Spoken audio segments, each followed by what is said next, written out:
Good afternoon, everybody. The school board just had an attorney-client session. Let the record show that based upon the discussions we had in the attorney-client session, no action will be taken by the board this afternoon. So we'll adjourn that meeting and call our workshop meeting to order. Let the record show that all 5 board members who were here originally are not. Dr. Robinson and Mr. Barbieri are not here. And at this time, we'd like to invite Dr. Ian Saltzman to please lead us in the pledge.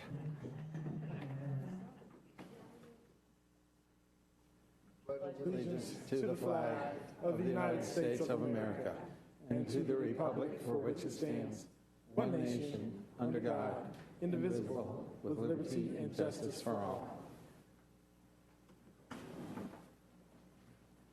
First topic is our Audit Committee NIG function report.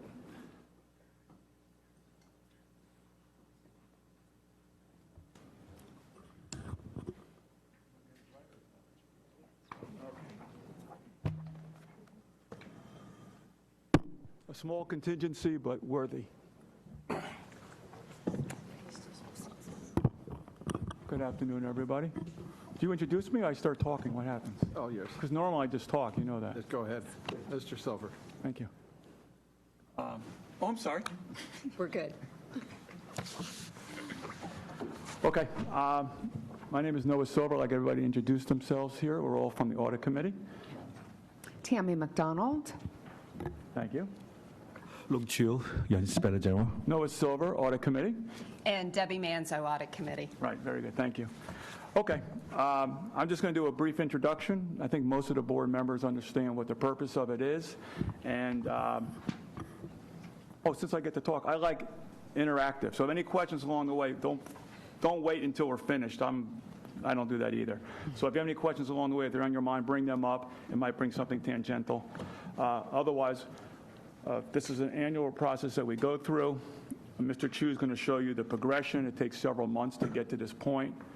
And he's going to present to you in a rather quick fashion what the process to get here, what's included in the report, why it's included in the report, and then some tangential information because we've been adjusting this, as many of you know, over the years, trying to get better at it. We look forward to your input, your questions, and any other suggestions. So having said that, I'd like to hand it over to Mr. Chu. I think you have this in front of you, and he will begin. And I'm just warning you, I might interject during his presentation to just put an accent on anything he's saying or background. Mr. Chu. Thank you, Mr. Noah. Chairman Xiang, board members, Dr. Fenoy, thank you for the opportunity today. We have 3 attachments on the presentation. The first one is a very, very brief PowerPoint. We have attachment 1, which is the work plan, all the proposed projects. And also attachment 2 is a recollection of all the projects in audit.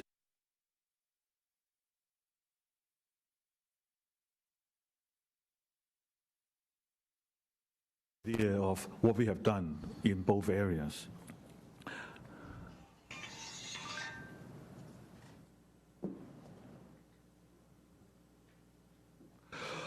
And you can see that we are governed by 6 school board policies, and then we have to follow all the auditing standards and the standard promulgated by the U.S. government accounting office, as well as the Association of Inspector Generals. So we are guided, and we have to follow all these requirements.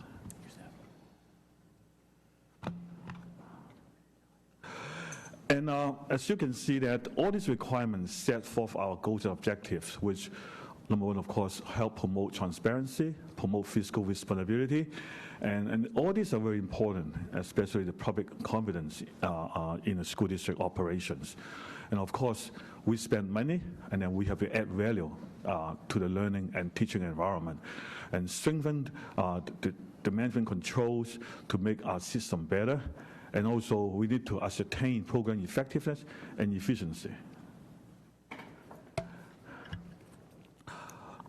The work plan projects, as you can see later on, came from a collection of input from you individually, as well as senior management and staff recollection of what's happening during the last 12 months.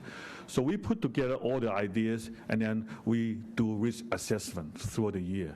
We want to make sure that we include all the areas that we need to spend time on.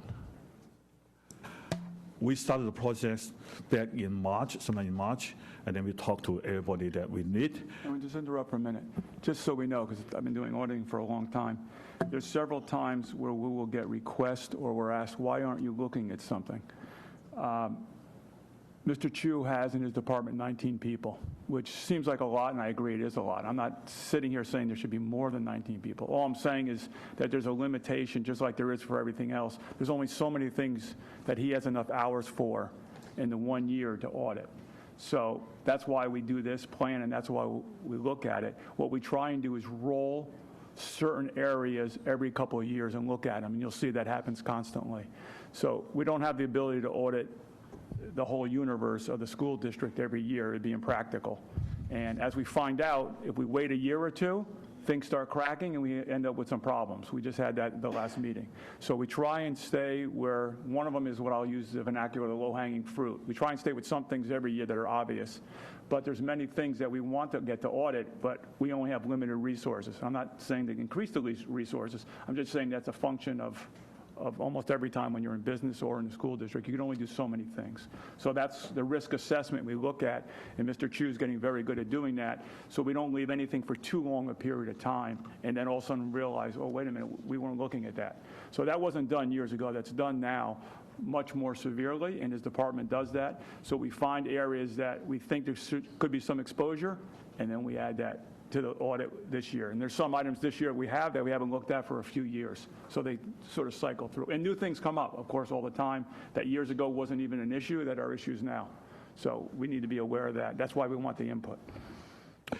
As required by the School Board Policy 1.092, we brought our proposed plan to the Audit Committee, which was reviewed on July 19, and then we received the input. And here we are, our workshop with the School Board, and get your input. There are three major areas in the OIG. The first one is the audit of the school internal funds, which is required by the state law. We have roughly about 174 schools that we have to audit after the consolidation of some. And then we do require to look at some charter school as needed, as requested. We have been struggling to make it more efficient and effective in using our hours. Right now, we're spending about 18% of our time in doing the school audit. In the past, that we try to cover many areas, that with the input from the Audit Committee, we're able to trim it down from 40% in the past to 18%, which has been like this for the last 2 years. Right now, we are taking an average of 2 days to do one school audit, plus the traveling time, and then the supervisory review and report preparation. So roughly about 28 hours per school. So it's very, very efficient now. We cover many critical areas. And let me just interject, because some of you board members have been here for a while. This function years ago was outsourced, and the Audit Committee was strongly against that for various reasons. We don't need to go over those now. I think it makes a lot of sense for Mr. Chu and his department to have the people to do instead of outsourcing that. If anybody wants to talk about it, we can. But it took a lot longer when they first got up to speed. So I believe it's very good and it's a great function to have it in-house this way. And at the same time, the scope of when Mr. Chu's department took it over, I would say conservatively is probably 4 times the amount of things that they look at than when our outside auditors looked at it. So if you look at that big chart you have, that pretty colored chart Mr. Chu makes at the end of the year of all the different findings, I mean, that literally was at least a quarter, if not less, years ago. So they've increased their scope, and through different techniques that they've used in the department, and I want to congratulate Mr. Chu's department, some of them are sitting here, they've been able to effectively increase the scope and shorten the amount of time, and still do it with auditing standards that the committee approves of. So that's good because it gives us more time for the next thing, which are the performance audits, which are very important for the district. Thank you, Mr. Noah. Speaking of my staff are sitting on your right side. Let's see. This is a quick layout of the audit cycle. We do planning, we do field work, and then with audit finding recommendations, and then we receive the management responses, and then we release the report, and then we conduct follow-up. This is almost the same as investigation. We follow up on the findings and recommendations. After 6 months, we issue the report. For something is critical, we do a more closer follow-up, maybe in a couple of months. We want to make sure appropriate action is being taken. For the detail of our annual work plan, I'm not going to walk through with you. It's on attachment 1, which has all the details of all the projects. And I will go very briefly with you in here. The first project we are taking on is the part 2 of the control for cyber security, which we have been working on for quite a while. And then the second project we will be looking at is the diversity in business and practices and NW program. This is a project requested by the State Auditor General that in our neighboring counties, and some of the vendors should have graduated from a program, but they stay in there. So they want us to look into our vendors in Palm Beach County to see if we have the similar issues. So these are projects that we are acting on in response to Tallahassee. And the third project is the school impact fees. I'm sure you may or may not be aware that Palm Beach County receives one of the among the lowest in the state per permits that the county issue for construction. So we just want to find out what causes it, why we are one of the lowest, and hopefully we are able to find the reasons. And you all have to make a decision how we're going to pursue. This could have some implications once the audit's finished. I think you all know that, once we gather the facts. And the other project we will be working on is the control in updating student grades. You may recall that we issue a report in one of the high schools that the grades have been changed, and we want to see what are the requirements and control and procedures before the student grades can be changed in our school district. The next project, number 5, is the overtime payroll. We took on the project a few years back, and then it's like a cycle. We want to come back again. We will sample the overtime payroll in most likely 3 departments, including transportation, maintenance, and school police. So these are traditionally having the higher in overtime. We do constantly receive complaints about the overtime pay for some departments. So I think that we put them together and have a meaningful project for district-wide operations. The next project is the bank program, fundraising and expenditures. And this is also a project that kind of brought to our attention by various complaints. One of the focus is to see if the consultants hired by the bank director had gone through the clearance check, which we found out in some cases they might not have. And also the program really raised quite a lot of money, and then we might not have adequate guidelines for them to spend the money. So we want to make sure that our students are protected. Number 7, unannounced cash count in selected school. We do this every year. And then also last year, it was good news that we visit several high schools on one of the last program. We visited the Glaze, and we turned out that was one of the best in control and compliance. So we're very happy. We report the good news to staff and congratulate them. So we'll be doing that again in the coming year. The next page shows you the ongoing projects as of June 30th. Many of these projects have been completed in the field work. And I would say, let me see, I have 4 of them are in the supervisor review, so they're getting ready to go out for management responses. And then 1 is still in report preparation, and some of these are getting ready to go out, like number 9, number 8, and then a few of them are getting ready to go out.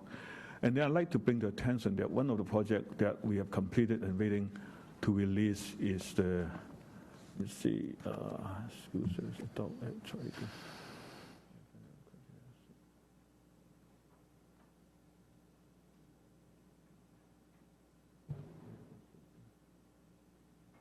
One of the programs is the number 5, compliance in school crisis responses.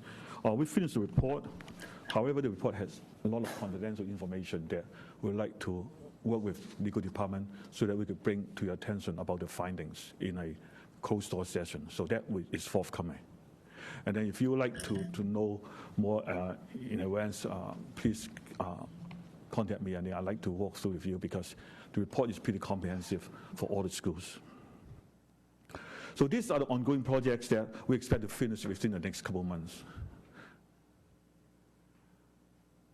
And let's see, for investigation, that the referrals are coming in through the hotlines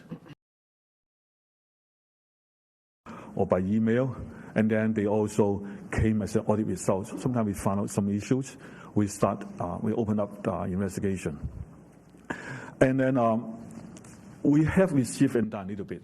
So I think it's a good indicator of people trusting our office, that we do it very independently, that they will call us, and then they know that we follow up with all the referral and complaint, that we find out the resolution about their complaint. I think that's a good sign of the trust by the citizens of Palm Beach County.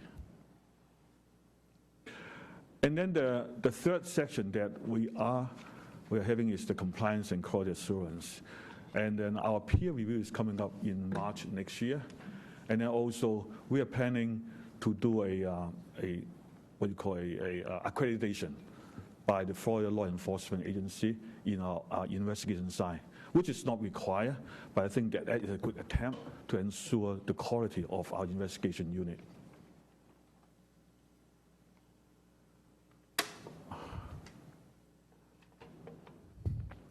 I think that pretty much summarized what we have done. And then on attachment 2, when you get a chance, please take a look at that. This gives you a listing of all the projects in kind of brief format. And these projects have been posted on the website. So if you want to know more detail, go to the website or give me a call. And it's pretty detailed. The project that we receive and how many we refer out and which ones are closed. And also, our next annual report will be coming up pretty soon. So we will put them together in the annual report format and release to you all. Do we have any questions? Any questions? Mrs. Andrews? Thank you, Mr. Chu, and I enjoy meeting with you as much as possible on these items. I just had a question. I think I asked this question before. Actually, when you perform the audit and it's actually it's out, and the response back from management and the corrective actions that are required, how do we as a board, and what's the timeline for monitoring to make sure that those corrective actions have been completed, and how does the board know that they've actually been completed? In attachment 2, page 3, I don't know if I could find it now, we have a list of all the follow-up in recommendations that they have corrected. It's only a handful, a few of them, that they were still working on it. Yes, we do follow up on every single one. Mm-hmm. How does she know it? Oh, that's coming up from the report. Yeah, we'll give it to you all. For those don't correct, we have an obligation to tell Audit Committee and then bring it to your attention. But we haven't seen so far. 6-month follow-up. Yeah, 6-month follow-up, yes. Mrs. Brill? Thank you, and I'm just going to say thank you. I found that our meetings that we've been having have been incredibly helpful in understanding, what's going on, what's coming up. You've been very proactive when things are being released, and it's not that it wasn't the same way before, but these were concerns that we have, and every time we've raised a concern, I found that you have followed through and made sure you communicate it to us. So I just wanted to say thank you. Thank you. Mr. Chu, you and I have had many conversations related to the charter school governance issue. At some point in time before the legislative session starts, it would be good for us to hear of any specific issues that are a problem for the Audit Committee and for the IG's office in trying to obtain either information from charter schools, cooperation on audits, any of those kinds of issues, if that could be given to us so that that can be considered as we deal with our legislative plan for this Do it, coming Mr. season. Shaw.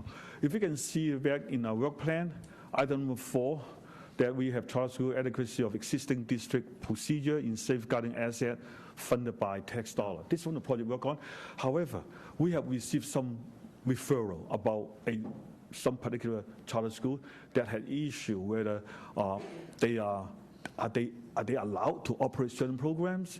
So we are doing confirmation with the State Department of Education to make sure that our charter schools are running in compliance with the law. All right, and again, specifically, my issue is not the district's procedures and the processes we use. It's what needs to be changed at the state level that will enable your office as well as school districts to be able to govern those charter schools more effectively. So, any other questions? If not, Mrs. Andrews? Thank you, and Mr. Chu, we always appreciate your work. But many times I get asked by members right here in this building about different things, especially I saw the overtime piece here, and I've discussed this with you before, and a lot of times I have people asking me when are they going to look at overtime in certain departments. How do the people who work in this building, how do they know how they can kind of relate to you if they feel that something's not right? And maybe we need to explain that to them again, because they do talk to the board members, especially me, about some of these issues that they feel are outstanding. So while we're here today in a public forum, can you just remind the people what they can do if they feel that there's something that needs to be looked at? Yeah, thank you, Ms. Andrews. The referral coming to us can be done through the hotline, a phone call, or go ahead and email us. Or someone may even just stop by our office. And we do receive quite a few from just a phone call. Can they do it anonymously? Yes, we respect their request. Yes. All right, thank you, and a special thank you to Debbie Manzo, who is my representative on the Audit Committee and has been, and just so the public's aware, Mrs. Manzo is the town manager in Lantana and has many, many years of government experience dealing with audits and compliance and forensics and everything, so thank you very much. It's been my pleasure. Thank you. Did you have anything to add? With that, thank you, Debbie. Both these ladies here are relatively new, so I didn't know if they have anything to add at this point. No, thank you. Been a little over a year now, and actually, it's wonderful seeing how other jurisdiction works, so I can take actually some of that back to my own jurisdiction and see if there's anything that we need to tweak as well with our policy. So it's been great for me as well. I just want to add one more thing. I think next week you will be reviewing Mr. Chu for his evaluation, correct, at the board meeting? I don't know if it's appropriate to discuss. We're not going to discuss it now. I'm just saying that I don't know that I can be here or not. I don't know if you want me to be here. I'll be in Miami during the day. But I don't know if you're going to discuss that. And also his succession is coming up. The clock's ticking. So I don't know if the board's looking into that and what they're doing. But I think the process with that should start sooner rather than later. And one other piece that we discussed last meeting, because I don't know if it'll be at the board meeting to report, is that, again, we're not asking for a staff to enlarge, but Mr. Chu is going to be reshuffling the staff a little bit. One of the positions is going to be reassigned when they have a new person for the 1 cent penny tax. So that's a very big issue that we're looking at, that we've talked about amongst the committee members. And we want to make sure that we have almost a person exclusively looking into that, because it's significant dollars. It's in the public, and we want to make sure the money goes where it's supposed to be going and where it's supposed to be allocated for. So you'll see the annual work plan here alludes to it a little bit, but we're going to have a person that's going to be focused on that, understand the intricacies of it, and working on that. So Mr. Chu's working on that as well. Yeah, we'll bring it to the Audit Committee at our September meeting. Right now, we're receiving almost $140 million in a year for the half cent sales tax. We have been putting in our audit plan to look into the contract award and capital projects given to the contractors. And we have compared our structure to other IG office.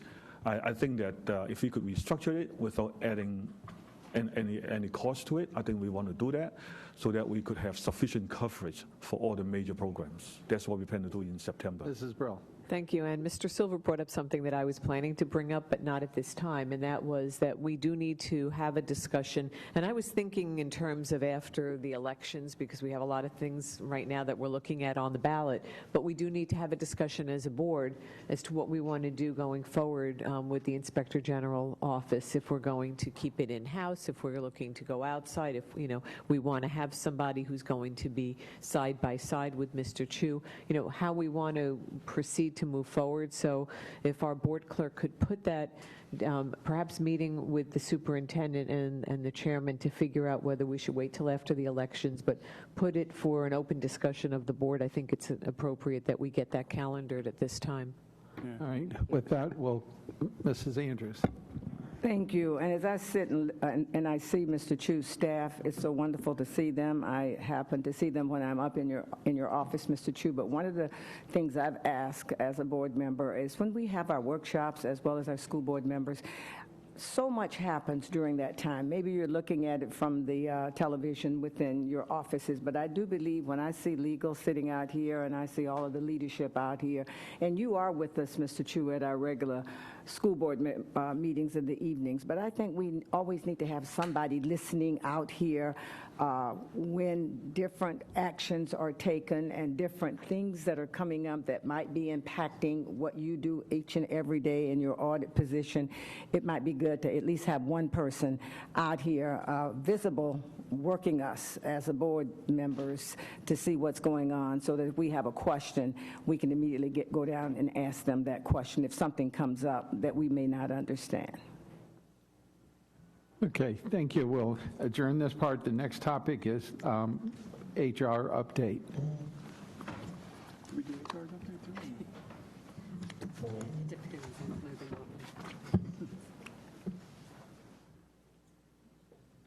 Thank you, Mr. Chu.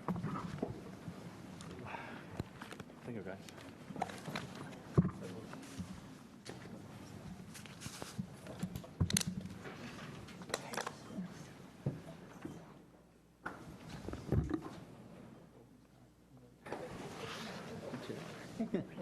Dr. Akava.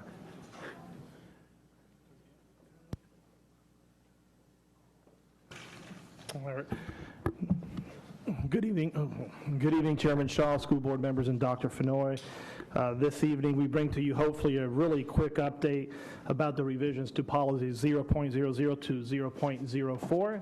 And with that, we will turn it over to Director of Professional Standards, Diana Weinbaum. Good afternoon. As you know, we came to you approximately a year and a half ago with some of our other HR policies, specifically the Code of Ethics. We did a great deal of revisions at that time. And these policies were brought forward as well at this point because we took another look at them. They haven't been looked at since 1969. So that's almost as old as I am. So put it in perspective. Most of them were repealing for the sheer sense that we placed them in other areas, such as the Code of Ethics, as well as our harassment policy and the Florida Teachers Code of Ethics as well. It's also included in there. One policy that we would like to continue on with is the 0.01. And you'll see we're kind of beefing this up a little bit, if you will. We've really defined what the educator obligation is to the student. If it hasn't been placed somewhere else, such as the Code of Ethics or another policy, we revise some of that language here.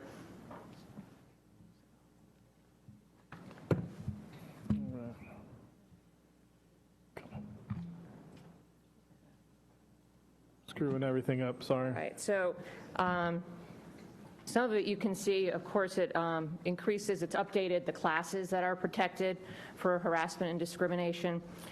It's clarified what does student identification mean, what specific things are protected for our students.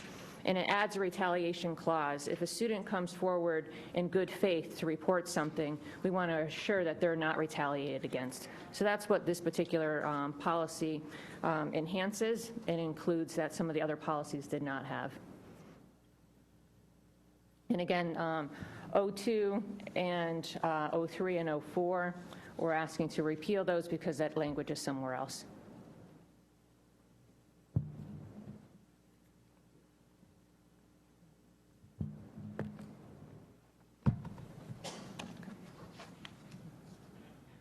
At this time, does the board have any questions for the HR team? Thank you. Have a great night.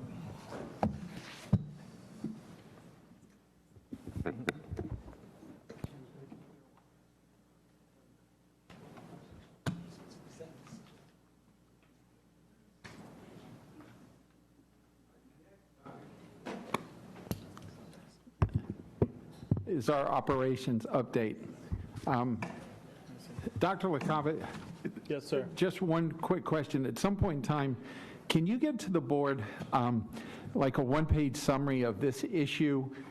We've been getting some, comments from teachers about the tests that are required, and get something to us so that the board's aware of what the requirements are state law, because they're talking to us about tests that are state law and what the implications are, so everybody is aware of what that. For what teacher that is. certification? Yeah, the teacher certification testing issue. All right. Yes, sir. Mrs. Paul. Good afternoon, Chairman Shaw, board members, and Dr. Fenoy, superintendent of our schools. Pleasure to be before you again. We have a number of policies that we'll go over. First of all, I'd like to reintroduce David Dolan, who's our Deputy Chief of Facilities, and has been here a little bit less than a year, so he's not new anymore. So feel free to ask any questions that you deem necessary. Yes. Okay. So we have a number of policies that we're going to bring before you.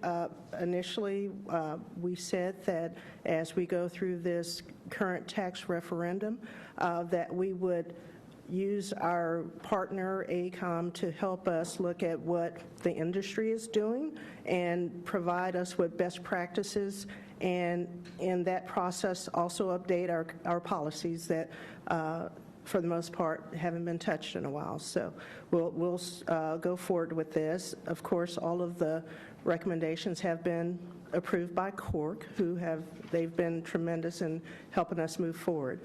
So the first policy we're going to discuss is policy 6.09. Okay. This policy is intended for delegation of approval authority for settlements, and we are proposing to add liquidated damages in as part of this policy for those claims at or below $50,000.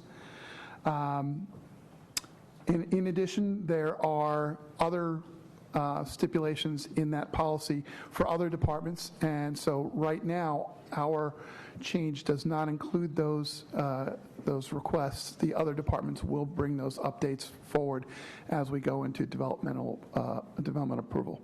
So this revision will allow the superintendent or myself to settle construction liquidated damages at or below $50,000. The next policy we bring before you is policy 7.02.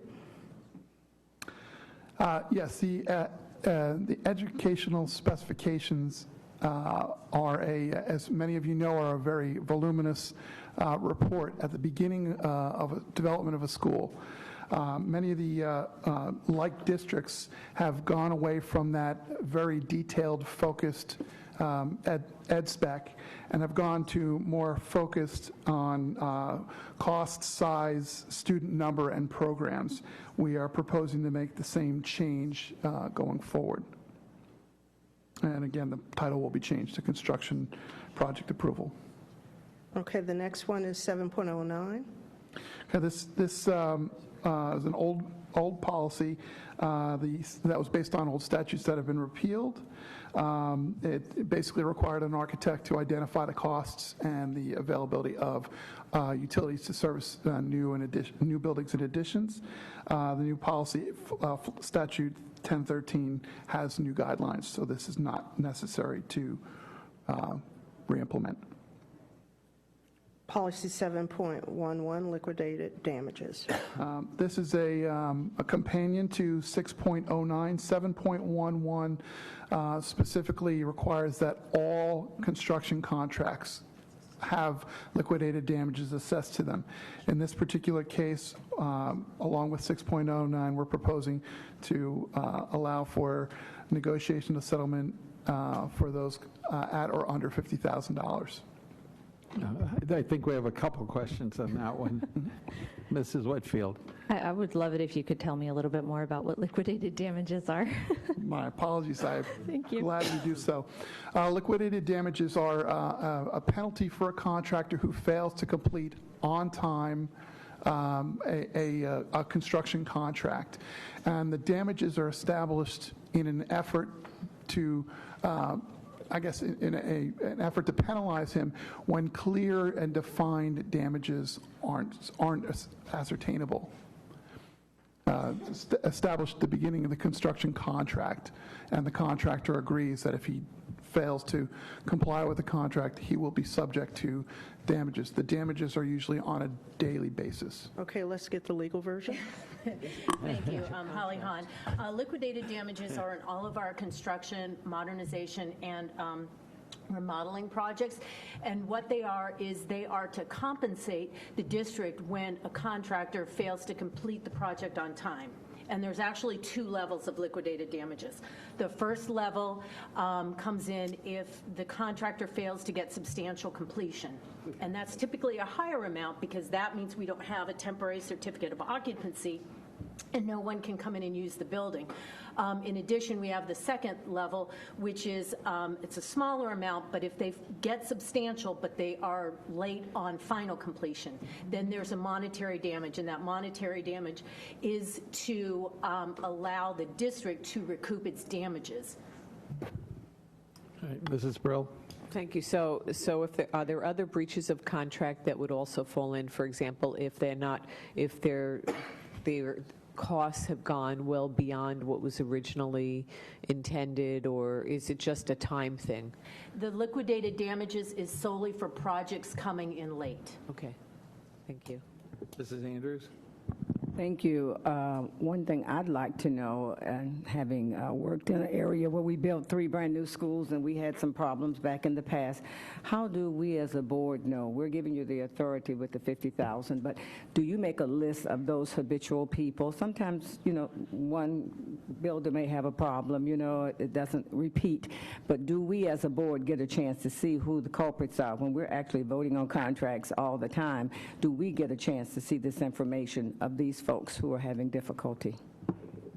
We can provide you a list as we go forward. If you approve this policy, then we can present that information to our CORC as well as to the board. Yes, that's something I'd like to see. And also in line, I think it's 28 on policy 609, do we have a chief counsel, or are you talking about the general counsel? Yes. That is the chief or the general counsel, as I understand it. Okay, so if it's through Yeah, there, we need to just correct kind of that. correct it. Okay, we didn't. I'm just We looking, didn't I'm hire reading it. anybody Okay. else to. Ms. Rico.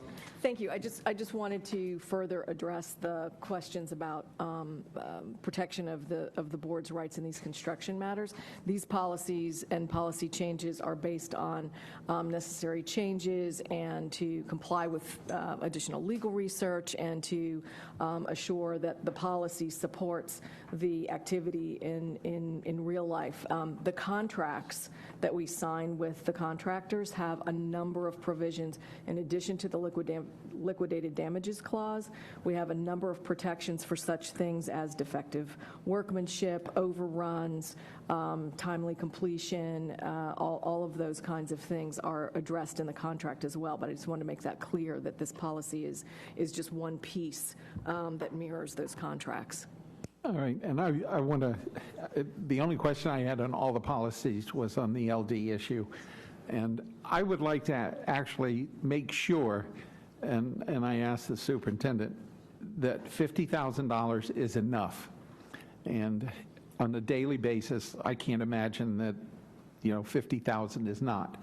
But I would like for us to make sure that this board has a policy that has enough language and enough teeth to it that ensures that when you run into a real problem with a major construction issue and we want to enforce the liquidated damages, that those LDs can be put in place and negotiated without delaying a project, because the real problem is going to be if it's a school center that's not going to open in time because of that. So it may be something as staff looks to bring this back to us, is that you consider whether or not that limit should be higher, or at least something in there that ensures that staff has the authority to take whatever action is necessary to enforce this. The other chance we could always take is that a company walks out on us, and then it doesn't matter whether we've got liquidated damages or not. We now hold the bag for that. So I'd like for us to have enough teeth in that that accountability is on whoever the vendor is that we have. So. Good point. Thank you. Good. All right. Okay. Go ahead. Okay. Next policy. I'm trying to move it. Let's see. Okay, so the next policy is 7.136, student station costs repeal. Okay. In 2010, our charter district status was removed, and with that, there was a requirement to repeal this cost per student station requirement. Now the state has gone forward and expanded and strengthened their obligation that we operate under today. So this policy can be repealed. Just a real quick question, yes or no. Would we need to do a new policy in the event that the legislature then gives us flexibility in the future as a charter district? Yes. Okay. Next policy is 7.23, retainage withheld on construction contracts. Okay. This current policy stipulates that retainage will be withheld on all construction contracts. What we are proposing is that this be limited to contracts that are over $300,000. Also, as you'll note, it has an opportunity to insist the surety company signs off on any release of retainage. For everybody's, retainage is that 5 or 10% on a construction contract that is withheld from the contractor as he's completing the work. It's basically a guarantee so that at the end of the project, we can be sure that we've gotten everything they said they were going to give us. Do we need a legal interpretation? You're good? Okay, thank you. And we'll move on to the last one, 7.26, facilities or grounds modifications funded by internal accounts or donations. Okay. As noted, the highlighted word only, this only addresses facilities that are being, district facilities that are going to be modified using internal funds or donations. This change just allows us to insist that the regional superintendent be involved in the decision-making policy on approving these changes and ensures that the chief operating officer is aware of it as well. And I would say that the regional superintendents have been working in partnership with us thus far, but this just puts it in policy. I think that's all we have. Any other questions?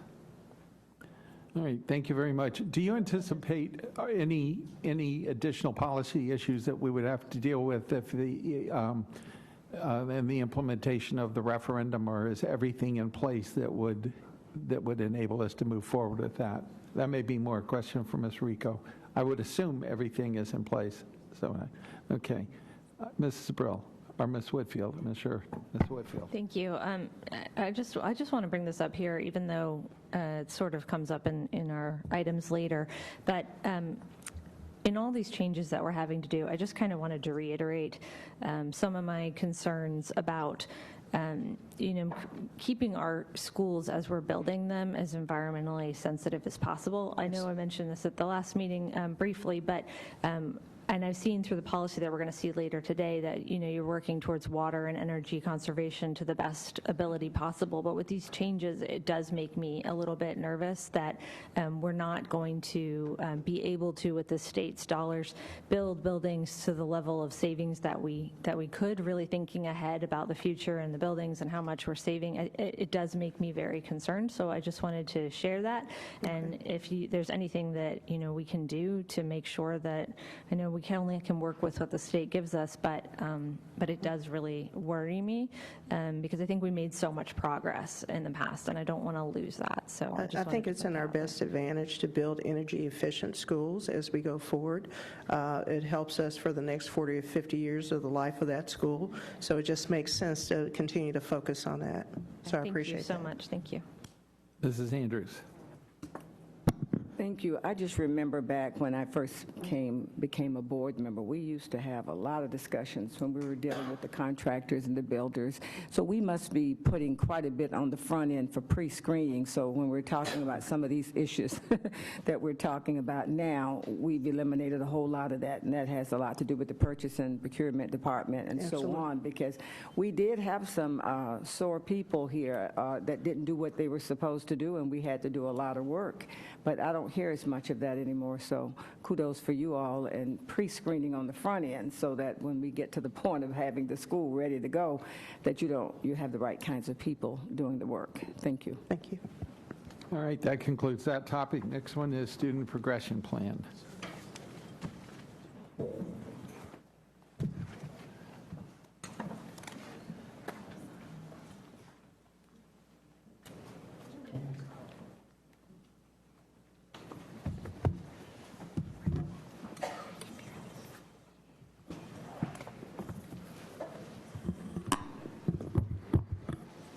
Oswald. Good afternoon. Thank you, Mr. Xiang. Good afternoon, board members. One of our most important policies that we discuss every single year, 8.01, student progression plan. This year is not as robust as we've had in the last couple of years. Well, legislative went to a different area, but we do have some updates that we want to go through. This is just the annual bringing this policy forward. There is an attachment that has a number of all the changes that are attached. This presentation will just highlight some of those changes. With us, I think you know everybody at the desk here, except for Amy Mazzacco, maybe, our program planner for school counseling, who will highlight some of the changes here.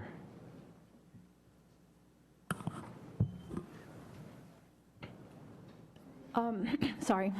In the home education section, we did add a couple of statements regarding students who transfer into us from home education. And basically, we just put in some language for students who transfer in that completed third grade while they were in home ed, as long as they have official documentation of that completion and promotion to grade 4, then we can go ahead and honor that promotion. And if no data is available, then we can also administer a state-approved alternative assessment for them. Throughout student progression, we reference comparative and concordance scores. And what we did this year, though, is we removed the specific references to SAT, ACT, and PERT, and we replaced those with a hyperlink that goes to the actual official Florida Department of Education document, and it's called Graduation Requirements for Florida Statewide Assessments. So it's the official real deal there. And we also, in the exceptional student education section, we this is just for clarification. Students who are working toward a standard high school diploma via access points are required to complete the same academic credit requirements of 24 credits to earn their standard high school diploma, just like those students pursuing the standard curriculum. We also clarified that students with disabilities are eligible to pursue both a scholar designation and a merit designation if they choose to. And in our reading remediation section, we added some language for students who have an English language learner plan that the ELL committee may recommend appropriate remediation on the student's individual ELL plan. For clarification, we added in our EOC grading calculation. I do want to note this is not new. This is the same EOC grading formula that we have used for the last few years since the state legislative system has put in that we have to include our EOC counting as 30% of a student's final grade. The grading calculations came on as a joint committee from principals, teachers, district officials. We all came together and agreed on these formulas. The formulas were sent out from schools to parents, et cetera, but we've had requests from school officials and from parents to actually include all the formulas within our student progression plan, so we just included them in. So it's not new, we just clarified it in our student progression plan. And then what we have added new is we've added our rhyming section to the subtests of our K and 1 literacy assessment systems in order to start addressing and seeing if we see the characteristics of dyslexia in some of our youngest students, so we can make sure that we address appropriate interventions with our students in kindergarten and in grade 1, so we can make sure we address the correct interventions early. Questions? Mrs. Whitfield. Thank you. I just wanted to jump in on this because I'm currently obsessed with SIS. I think it's like the coolest thing ever. I really think that I've gotten a really great opportunity having a kid in the school system that I can go through and look at it. So I was just wondering, will parents be able to, I saw there's a little graduation tab, which luckily I'm nowhere near. Will they be able to see some of these things in there? And then one of the things that I think is really would be beneficial in SIS, which I know is not really your thing, but when it comes to these items, to know whether or not how much it was out of, because sometimes we get the scores on there, but you don't know what the total could have been. So you see what the score is, but it doesn't relate to anything. Does that make sense? So you might just get a number like for an FCAT or an FSA result, but you don't know what it was supposed to be out of. So for some of these things where you're talking about the EOC grading scale, and the graduation, like how close are they to where they should be? Is it going to be in there? Am I making any sense? You're looking at me like I'm crazy. Nope. No, that makes sense. No, absolutely. We can certainly bring that back. So whether it's on the FSA, which would be our state assessment system, or on our local pieces, we can bring that back to have them look at, seeing if they can put out of, because it makes sense. Whether if a student earned a 9, that's very different than if it's 9 out of 100 or 9 out of 10. Two very different pieces. So I could see where that'd be very useful for parents. Mrs. Brill. Thank you, and I think you knew this was going to be coming, that I'm going to be focusing on the ESC, and this isn't meant as an attack towards you at all, but I'm going to probably have some follow-up, but to start off with, we're saying that the access points standard diploma requires the same curriculum, but a standard diploma using access points does not allow, because you said in here to complete the same academic credit requirements for the access points, but that diploma does not give a student the same rights when they graduate as a standard diploma, and I think it's a little bit misleading, pointing out that they're doing the same curriculum work, and I've said it previously, but we really need to make sure that parents understand that when their child goes on access points, and it may be appropriate, but they're not going to be able to go to vocational school, they're not going to be able to go to college, they're not going to be able to go into the Army with that, or any other of the military services, and saying that they're doing the same, I just want to make sure that we don't impress the notion that they're doing the same work and mislead parents into thinking that they're getting a standard diploma, because quite frankly, to me, this is just another packaging of the special diploma, which was really not so special. So that's my not attacking you, but I just want to make sure that we're all clear that we need to communicate properly. And maybe I missed it, but what is a scholar designation and a merit designation?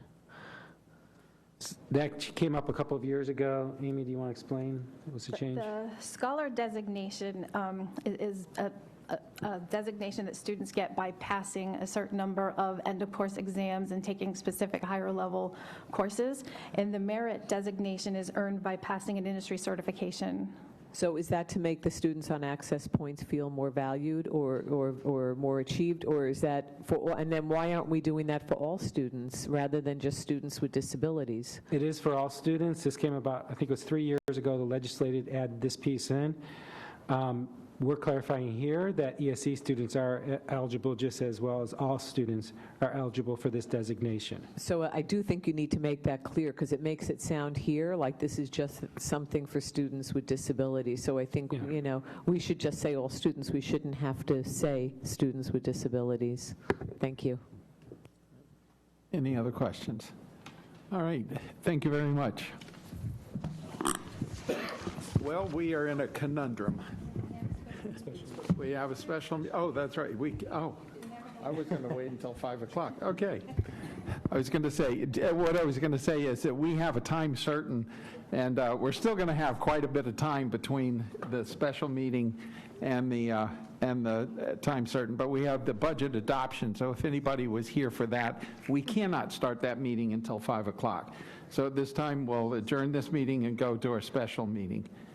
So, and let the record show all 5 board members are still here, and I'll give everybody a chance to readjust their computers.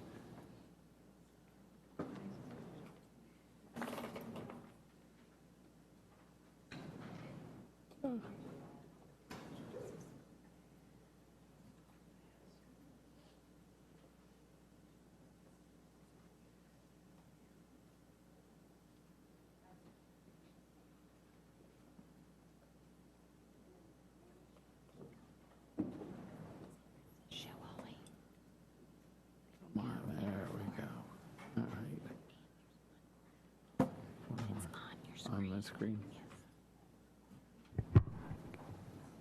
We'll call this meeting to order, and has everybody had a chance to pull this one up?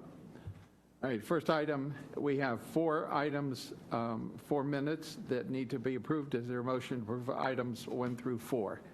Motion by Mrs. Andrews, second by Mrs. Whitfield. Any discussion? All in favor, all opposed. Motion carries 5-0. We have 1 item added, P2. Dr. Fenoy, anything else to add? Not at this time. And anything to withdraw? No, sir. We have 2 items that have been pulled, and they already should on your agenda, DS2 and policy A3.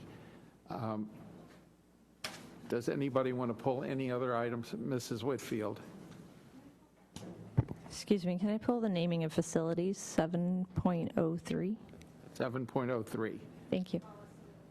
Policy 02. Yes, policy 2. Any others? Is there a motion to approve the agenda? Motion by Mrs. Brill, second by Mrs. Andrews. Any discussion? All in favor? All opposed? Motion carries 5-0. We move to, we have no speakers scheduled. Any disclosures or abstentions? Superintendent's comments. Yes, thank you, Chairman Shaw. Good afternoon. I'd like to make my comments today to provide an update on the school police department. Chief Kidsrow has secured the purchase of 50 new school police patrol cars that are on their way and will be put into service as soon as we receive them. Additionally, Chief Kidsrow has advised me that to date that we have 171 sworn police officers in the department, including 25 new officers who have been hired in the past 60 days and are already at work. We also have 7 officers who are in their final stage of hiring process, and another 50 officers who are in the pipeline. I would also like to take a moment to welcome back a school police officer who emulates the standards not only of security, but also the care for the school and the children he is tasked with protecting. Officer Robert Keating, or Officer Bob as he is better known, returned to work last month to his assignment serving Wellington Landings Middle School. I have learned in talking to several people that Officer Bob is synonymous with Wellington Landings, and like most of our school police officers, he is absolutely beloved at the school and in the community. He's a former New York City homicide detective for over 23 years. Officer Bob joined the school police department and has been dedicated to Wellington Landings Middle School for the past 11 years. Unfortunately, Bob was sidelined for 8 months after a driver at his school hit him while turning into the campus. He suffered extensive injuries and reportedly still has pain from the accident. But that hasn't stopped him from reporting for duty to protect his students and his school daily. Officer Bob is an example of many of the school police officers who have come to our district after leaving or retiring from other police departments across the country. and have put their training and resolve to work for our schools and our children. Our school officers are trained, they are dedicated, they are caring, and we are fortunate to have each and every one of them in our ranks. Officer Bob, we thank you for your service, for the example you set to our district, and for the support you give our families, students, and the school. We're happy to welcome you back.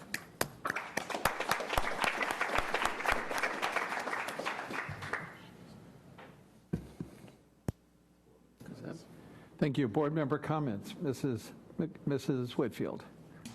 I just wanted to make a really quick comment rather than pulling this item, but I just wanted to say thank you to the City of West Palm Beach's golf course for giving some of the spaces for the Forest Hill High School. I have gone to work there many times, and it has just, even before when I was working here, and it is just very difficult to find a place to park, and what they're doing to be able to share some of that space during the week with our staff, I think is wonderful, and I just wanted to say thank you to them for that.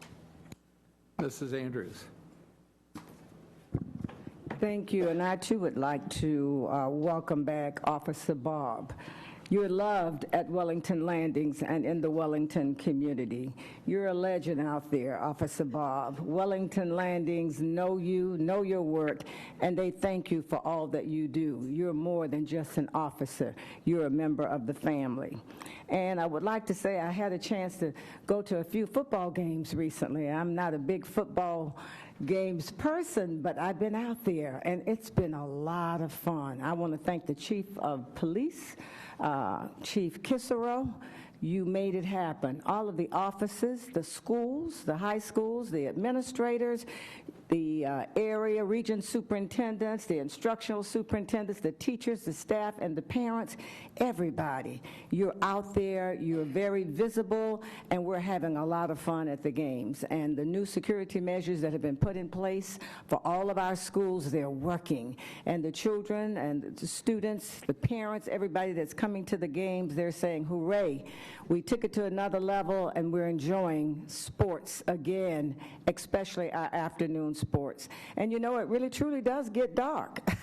We start early, we have a little darkness, and so it's an even switch. The students say, oh, we like it at night, but it really truly gets dark before the game is truly over. I like the idea that students can't leave after the third period, so as I was moving from one school to the other, I had to get in my car and quickly move around the area of District 6 to get to the next school before the third quarter, because those gates are locked, and you're not in and out after a certain time. So the warning, the safety procedures, all of the people working together as one family to keep the children safe at our games, this is big time, and you're doing a great job. Thank you. Thank you very much. The only comment that I'll make is related to Officer Keating. On Tuesday, I had the pleasure to go out to Wellington Landings to see him. It was a priority, and I really want to thank Dr. Fenoy for his comments that were made today. I think that that was so appropriate and certainly fitting. And to all of our school police officers, every time I've been on a school campus, and especially if we're out in the hallway at the change of classes, it just absolutely amazes me, and it's heartwarming to see the relationship that students on our school campuses have with the police officers who are there, who are so committed, so dedicated, and so involved in what happens with our students every day. And I also want to thank him for what he did. So that concludes our comments. So we'll move to new business. Our first item is DS2, use of school seal, state seal. Dr. Fenoy. Vote on the consent. I thought we did. Nope. We need to vote on the consent agenda. Is there a motion to approve consent? Motion by Mrs. Whitfield, second by Mrs. Brill. Any discussion? All in favor? All opposed? So new business, use the state seal. Yes, DS2, use the state seal in school district buildings. I recommend the board ratify and approve the use of the state seal of Florida to be displayed in each district building to comply with Florida Statute 1003.44, subsection 4. Find that this use of the Great Seal by the school district meets the conditions of Florida Admin Code Rule 1-2.0021 and authorize the superintendent or designee to take all necessary actions to implement the posting and the board chairman or designee to sign the authorization related to these recommendations. Is there a motion? Motion by Mrs. Andrews, second by Mrs. Whitfield. Mrs. Brill. Thank you. And you two don't have to be up there because I'm actually going to be sharing a story with all of you, and I'm glad we have some time. You know, you've all heard us sitting up here saying that it takes a village, and this particular item is a reflection of that village. You know, just because we sit up here on the dais, and I'm including you, Mr. Fenoy, and Dr. Fenoy, and also you, Ms. Rico, we don't know everything. And so the legislature put something in place last year that requires that we have the verbiage, "In God We Trust," on the wall at each school. And so school started, and there were some temporary signs that were placed in our schools, and some of the teachers were upset. They saw it, and a few of them were very offended. I cannot remember which teacher it was that finally came to me, and I got a bunch of phone calls, but they said, and I'm embarrassed that this came from St. Lucie County and not us, but they said that they had heard that in St. Lucie County, they put the state seal as that sign because it says, "In God We Trust." And who can be offended by the state seal? So I immediately called staff. Everybody said it was brilliant. So I'm sorry that we didn't think of it ourselves, but this is one of those instances where we have teachers or employees at the schools that see something that just rubs them the wrong way, and they came up with a solution that what could be better than putting the state seal with the verbiage that's required on the walls of every school. So if the teachers are listening that were involved with that, I want to say thank you. I can't believe it came from St. Lucie County, but we won't go there.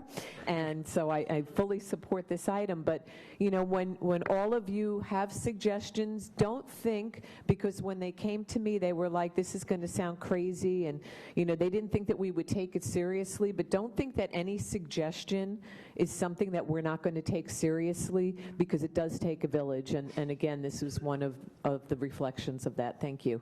Mrs. Whitfield. Thank you. I think this is a great idea. I'm completely in favor of it. The only thing I was thinking when I read this was that even though we are doing it just to comply with the rules, the state seal means something to me. This is my state. So I wanted to make sure that as a district we try to work towards having it look nice in some way. I know I talked to Mr. Oswald about framing it and trying to make it look better in that way. You know, I know we don't have money to just start throwing at it, but maybe over time we can make it look more professional when you walk in to the district, because we are using what is to me a very important symbol and putting it up as people walk into schools. So I wanted to make sure that it looks good as we try to do that. Thank you. Any other comments? So my prediction is there'll probably be legislation that'll be entered to question the right to do that, but that's just being mean. Mrs. McQuinn. I can't stand it. I was going to let it go, but I can't. Is the state giving us any money to fund this? It's a good thing we have a lot of extra time today, and I was trying to rush through this. I don't know why. I think it just figured we have so much time, we need to take advantage of it for a change. So with that, we'll call the question. All in favor?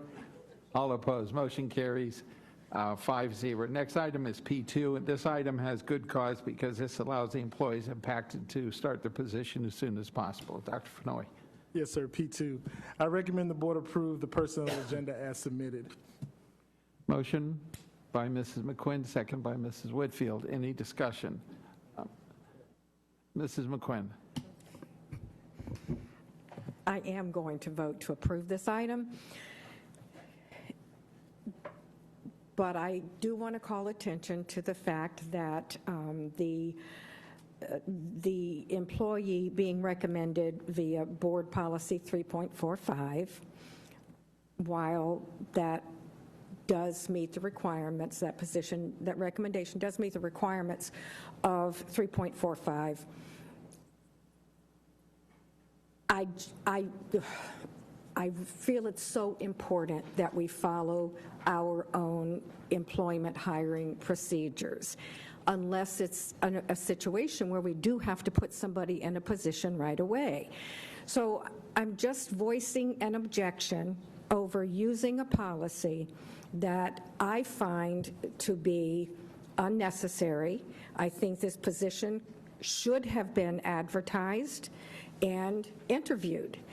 And believe me, this employee is amazing, understands our district, understands the legal department, highly qualified. It has nothing to do with the employee. I would probably hire her myself.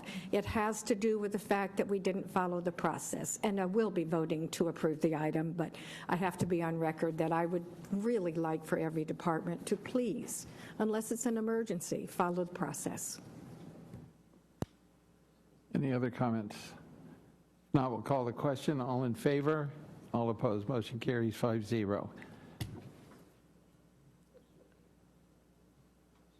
Next item is policy A3. Dr. Fenoy. Yes, policy A3, I recommend the board approve development of new policy 1.041, equity policy. Is there a motion? Motion by Mrs. Whitfield, second by Mrs. Brill. I'm not sure who pulled that one. Mrs. Brill. Thank you. And this is really an easy fix. When I first read the policy, I didn't read the whole thing. I only got through the first paragraph, and I was like, what? Did they not include students with disabilities? But then as I read further into it, I realized that you did. But the first 3 lines where you have, it goes to line 4, and I think what you meant by ability was physical and/or learning abilities. I think you need to spell that out, because when I first read that first paragraph, I really thought that I was thinking, I'm sitting up here almost 8 years, and how could you not include students with disabilities in an equity policy? But then when I read further into it, you did have physical and learning abilities. So again, it's under the purpose of the policy where you state that we're committed to eliminating race, ethnicity, gender identity, sexual orientation, ability or socioeconomic status as predictors for academic outcomes. You need to put something in there about disability, specifically like either, as you say later, physical and/or learning abilities, because if I missed it and misunderstood it, then I'm sure other people will. Okay. All right. Mrs. Whitfield. Thank you. I actually just want to have a quick discussion on this with the board because I'm not 100% stuck to this or feeling that it's completely important, but I want to bring it up. So in the beginning part of the policy, we talk about making sure that everyone has equal opportunities. And then the second part of the policy, we talk about bringing up education related to all of those different groups. So we have the study of African Americans, contribution to African American diasporic people, the study of Hispanic and Latin, study of Indigenous, study of women's, and then disabilities, but we didn't put anything there about gender or LGBT communities. So if everyone else feels comfortable with it, I think that it might not be a bad idea to include that as, we have it in the part about keeping everybody equal, but we don't have it in the part about educating on the contributions to society that LGBT community has made. So, anyone? Well, I saw a whole bunch of yes heads on that one, so. Thank you. All right. Thank you. Any other comments? If not, we'll call the question on this one. All in favor? All opposed. Motion carries 5-0. Next one is policy 02. Yes, policy 02, naming of school facilities. I recommend the board approve development of the proposed revised policy 7.03, naming of school facilities. Motion by Mrs. Brill, second by Mrs. Andrews, and I think Mrs. Whitfield, you pulled this one. I mostly pulled this because we have time and I want to talk about it. So, thank you. So, the thing that I find this fascinating that we're headed this direction. I'm excited that the Education Foundation is going to partner with us on it. So, there's just a couple of things about it I thought that I would love to discuss. So the first real part is about the money. So we're going to get hypothetical money coming in that's going to be to name schools. And then I saw in there that we talked about naming, or that the money could be used for school district purposes or specifically for that school's purpose. I wanted to just hear what your thoughts were on maybe how we decide the value of a school's naming? Like, it just said that it would be, like commensurate with whatever value is, but I was just curious as how we decide what 40 years of a name is worth, or what, a legacy name is worth, if there is like some sort of, country, I don't know, something that we do nationally, a national standard on this. So I was curious about that. And then how we would spend the money. Is it like the SAC at the school that's going to decide that? Does it come back to us if it's a certain amount of money? I imagine something in the millions for some of these schools to be named for a legacy. So would that come back to us since it's such a high amount of money? And would there be some sort of a process, a granting, deciding on how that money is spent? And hold on, I had one other thing. We'll answer those, and then I'll remember the other one. Ms. Paul. I'll defer to Chris. I see my boss is looking over my direction. Certainly, this board could establish parameters. I mean, you are the policymaking body, but naming of a school does need to come before this board. And with this discussion, we certainly could include in the board report how the money would be spent. I would think there might be a number of cases where there are physical improvements to the school that the school would benefit in that regard, or the creation of an endowment like there was in the case of Dreyfus. So if this board would like to set parameters for staff so that we don't even bring you something that is outside a certain range or magnitude. And how do you decide what it's worth? Is there a way to do that? I think your point about it being in the millions is on point. I don't know if my colleague from the Ed Foundation is in the room. I don't see him, but perhaps he could give us some guidance. But I think that would be something that we would look at when we bring it to the board and have conversations on kind of setting parameters around what is reasonable and so forth, and the use of the money in a respectful way. But again, that's a conversation that, we haven't had yet. Okay, I remembered my last question. So what if a school's already named? What happens then? Do you add on to the name, or do we vote to change a name? That would also be something that, and it depends on how much money they're bringing forward, quite honestly, So if they come with $1 billion, then, we'll have that discussion. We can name a wing, or we can name a corner or something like that.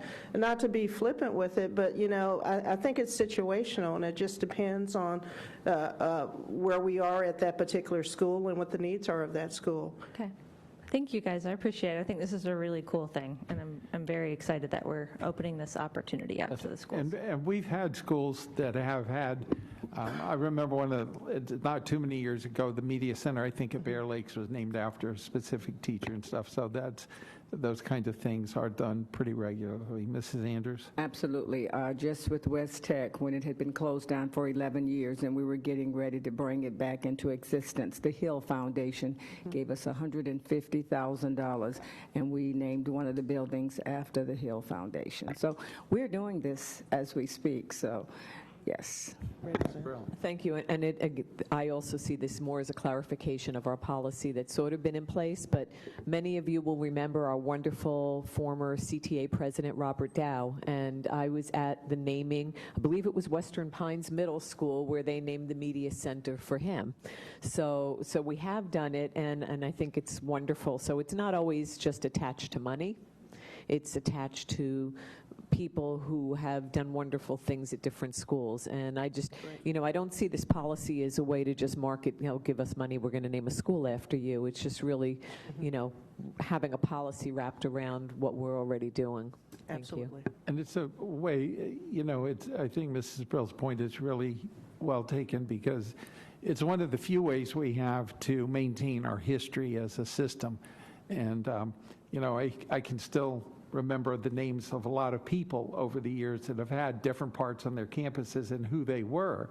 And if that wasn't there, we would forget about these individuals. Mrs. Andrews. Ditto, Mr. Shaw. And the last piece, the stakeholders, the people that are a part of the school, the history of that community based on what people have done. All of this has to be a part of the discussion about the value for that name. With that, we'll call the question. All in favor? All opposed? Motion carries 5-0. We have 40 minutes, so we will adjourn this meeting and move to the special meeting on the adoption of the policies right at 5 o'clock.